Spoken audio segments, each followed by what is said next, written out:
$35,000. That is the cost of a new pickup truck.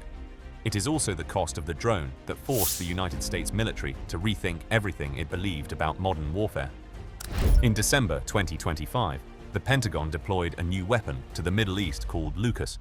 And if you look at it, it is almost identical to an Iranian drone called the Shahed 136. That is because it is. The United States reverse engineered it, copied it. 18 months from concept to deployment. The United States military, with a defense budget of $850 billion, looked at a drone built by a sanctioned country using a lawnmower engine and a GPS unit you could buy on Amazon, and said, yes, that's the one, we'll take that. This video is not about whether Iran built a great drone. It did not. It is about why a $35,000 drone keeps winning against an $850 billion defense budget, and what that tells us about who wins the next war. The Shahed 136 was never designed to be impressive. Delta wing airframe, small piston engine at the rear, warhead of roughly 50 kilograms, range of up to 1,900 kilometers. It cruises at about 185 kilometers per hour. No stealth, no electronic warfare, no data link. You program a coordinate, launch it from a rail in the back of a pickup truck, and it flies until it hits something. That simplicity is the entire point. The Shahed is not trying to evade radar.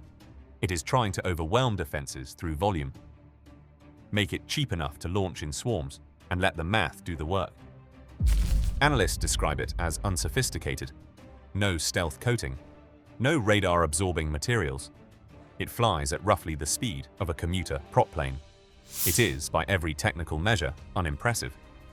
It is also currently restructuring the economics of modern warfare, which is a remarkable achievement for something that sounds like a large, angry ceiling fan. The other design principle is survivability of the program, not the individual drone. No fixed launch facilities to strike. No large vehicles to track. A crew mounts it on a pickup rail, points it downrange, and drives away. During the current conflict, US Central Command reported striking over 6,000 Iranian targets, including storage and production sites. Iran kept launching. One Shahed 136, $35,000.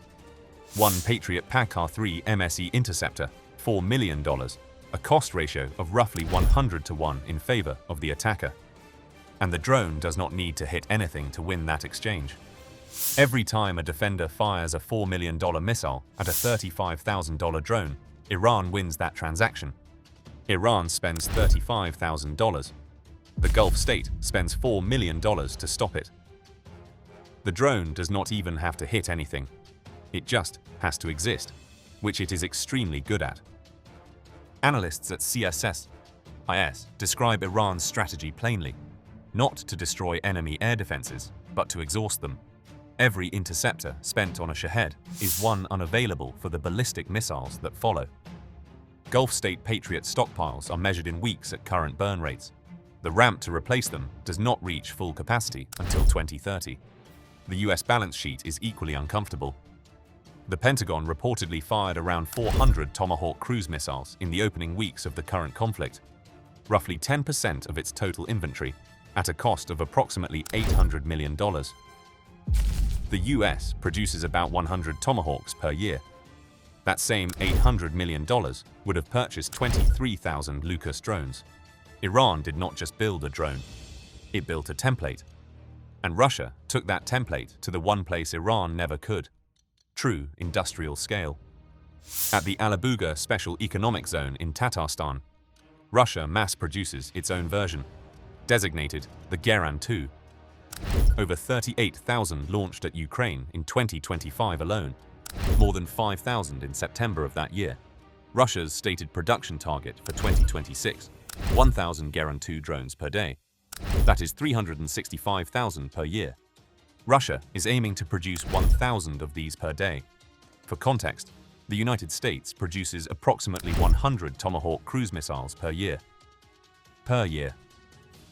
Someone in the Pentagon did that math and has not slept since. This is the gear shift. What Iran proved conceptually, Russia proved at scale.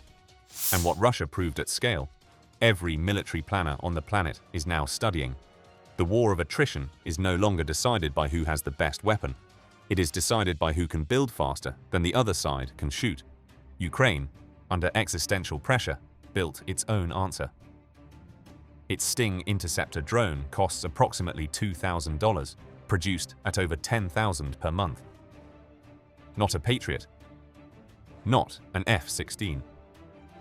A drone against drone layer that shifted the cost exchange from ruinous back toward parity.